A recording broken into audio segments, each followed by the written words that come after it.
Prior to the start large-scale use of the regional reserve in the 1950s, pearl diving was a primary economic activity along the Arabian coast of the Arabian Peninsula. Pearls had always been harvested from the waters of the Gulf, but it was only until the middle of 19th century that the industry grew quickly to meet up an increasingly global demands. Pearls from the Gulf were traded to India, Persia, and Ottoman Empire, and farther afield to Europe and North America. By the second half of 19th century, the world trade pair had grown and extend united manifold backgrounds.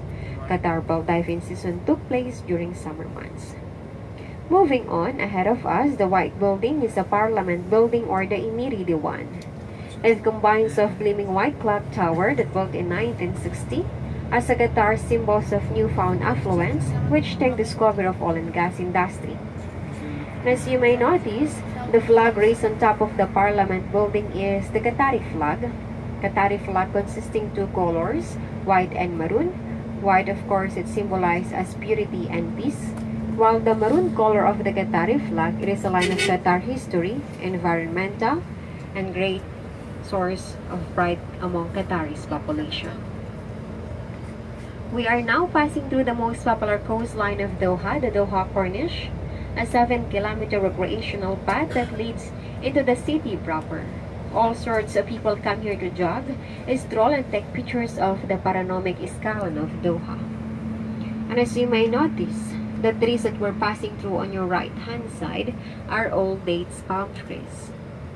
Bear fruit during summer months, and date is a really good combination for the traditional coffee called gawa, made by Coffea arabica beans. Cardamom and saffron flour often added for a better taste. It can also serve as a plain black coffee. On your left-hand side, you will find the grandstand where the Emir of Qatar, his family, and high ranks of Qatar seated last December 18. It was the Qatar National Day.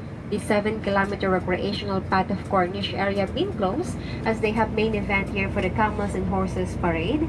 Qatar Armored and Weapon, together with Qatar display team. So it was a very successful event and everyone were here to support, participated, and join the main event. And also from here on your right hand side, you will find the light blue waters of the Gulf, the mother bed of life, source of income and food of the region thousands of years ago. Great civilization emerged here, and if you will look back at Mesopotamian civilization, you will see the cradle of humanity only started few hundred kilometers away from where we are now. In summer season, Gulf waters are like a hot tub, but even such hot and salty conditions, corals and dozens of species of fish proliferate. Even green turtles and giant whale shark are also regular guests of the Gulf water. Even it is the hottest sea on earth, corals have adapted rising temperature and safeguarding the global marine life. Moving on, in 2006, the Asian Game moved to Arabian Peninsula. Doha is a chosen city, had to come up with a relevant mascot as you may notice on your right hand side. His name is Ori the Oryx, antelope standing approximately 30 feet tall, holding a torch, dressed in a shirt, shorts, and a tennis shoes. Beside of it is the Al Murjan restaurant, another fine dining restaurant here in Qatar that offer Lebanese cuisine. And for those of you wondering who is the portrait of the gentleman posted on the buildings, he is the Emir of Qatar, His Highness Sheikh Tamim bin Hamad Al Thani. He assumed his power on June 25, 2013.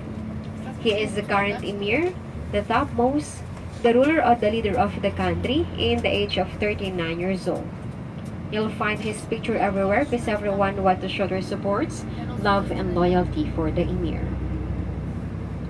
We are now passing through the new city of Doha called West Bay. Doha was founded in the year of 1820s as an offshoot of Al Bida. Al Bida is a neighborhood of Doha, Qatar. It was previously the largest town in Doha, Qatar in 19th century. And Doha was declared as the capital of the country in the year of 1971 after Qatar gaining independence from being British protectorate. So it's true that this area was just a shallow coastal water in a flat nation. Most of the towers or buildings been built in the year 2004 as a start of the Asian Games 2006 that held here in Qatar. On your left-hand side, you'll find a color goldish tower, look like a bullet made of metal. That's a Doha Tower, also known as the Burj of Doha, with a height of 232 meters with 46 stories. The 125 million US dollar office business building, also designed by winning French award architect Jean Nouvel. So he is also the architect of the Qatar National Museum. And on your right-hand side, you'll find a pyramid shape of building, a highly sophisticated Sheraton Hotel, built in 1979, the first international hotel here in Qatar. It's also near the old and new Sheraton Park, which is a good spot for the kids to enjoy a variety of activities, games, sports, and rides. So Doha is a type of modern city. If you're looking for the old part or heritage part of Qatar, more of it located at the southern and northern part of Qatar, which takes about an hour or 2 hours away from the city of Doha. And here in Doha, the traditional market, which will be our last stop, is part of the heritage.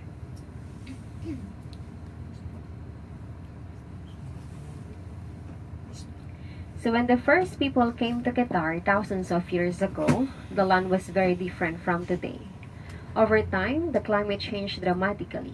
At times, the land of Qatar was uninhabitable. At others, it was lush and green. The people they thrived and they left behind rich evidence of their lives. The early inhabitants of the peninsula were hunter-gatherers moving with the rains and the season. Later, villages, towns, and cities developed across the peninsula. The remains of these settlements and of people's homes, possessions, and even tombs were preserved in the earth. Qatar is the richest country in the world per capita, but until the discovery of natural gas and oil in the middle of 20th century, most Qataris made their living from pearl fishing. Until the 1970s, the country had spent centuries under the control of different ruling nations. In 1825, the Ottomans, who controlled most of Arabia, elevated Sheikh Thani bin Muhammad to the role of Sheikh of Qatar. The Al Thani family have ruled Qatar since that time. It remains an absolute monarchy. First, under the Ottomans, and then as a British protectorate when the Turks withdrew in 1960. The British protectorate agreement lasted for 75 years, during which time Doha, along with other Gulf cities, suffered extreme economic problems. The Japanese pearl industry expanded. Qatar pearl fishing industry suffered, and many Qataris live in extreme poverty, and in spite of discovery of vast oil and natural gas reserve. Finally, in 1949, oil and gas production began, and by the 1960s, Doha was one of the wealthiest cities in the region.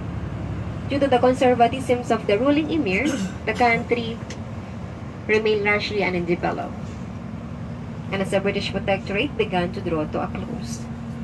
By the time the protectorate came to an end in 1971, the nine states still not agree on the terms of the union, and Qatar withdrew announcing its independence on September 3, 1971, with Doha as its capital city. Moving on your right-hand side, behind the white high walls, you'll find one of the prestigious homes that belong to the Emir of Qatar and his family. High walls been built around them to provide some privacy. And do you know one of the villa inside the property renamed to Princess Diana?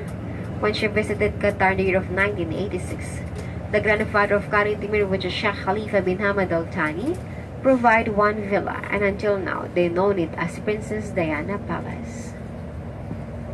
And of course, ahead of us, you'll find a mega structure being built on this area where the Al-Wada Arch is located. Now it's a famous iconic landmark here in Qatar, with a height of 99 meters, in a width of 147 meters, and weighing of 9,300 tons of steel. Al-Wada Arch also inspired of fishnet, as the Qatar pays tribute in pearling and fishing industry. Al-Wada Arch, also known as the 5-6 interchange, 5-6, because it was June 5 when they launched the famous iconic landmark as a start of the blockade here in Qatar from the other GCC region. As part of the Lusail Expressway, the Al-Wada Arch converted into 3-level interchange. including a dual 3-lane underpass from Al Dafna to Lusail City. Al Dafna is where the Doha Business District, and Lusail City is another municipality here in Qatar, developed by Lusail Real Estate, costing approximately 143.8 billion Qatari Riyal or 45 billion US dollar. It takes about 30 minutes away from the city of Doha. So from this main highway straight ahead, far from us, you will find a lot of towers. Behind of it is a way going to another city called Lusail City, where you can also find the largest stadium that will be used for the opening and grand final of the World Cup FIFA 2022, which has a capacity of 80,000 spectators. So Qatar will have 8 stadiums for the World Cup FIFA 2022. 6 stadiums currently undergoes of construction, while the other 2 already completed. First one is the Khalifa International Stadium, located at the Titor Sports Complex. Had been used in the Asian Games 2006. It has a capacity of 40,000 spectators. It takes about 45 minutes away from the city of Doha. And the other one, inaugurated last May 16, located at the southern part of Qatar, also known as the Al Ja'anoub Stadium. Had been used in the Emiri Cup final of 2019, or the local football of Qatar. It takes about 45 minutes to 1 hour away from the city of Doha, which also has a capacity of 40,000 spectators.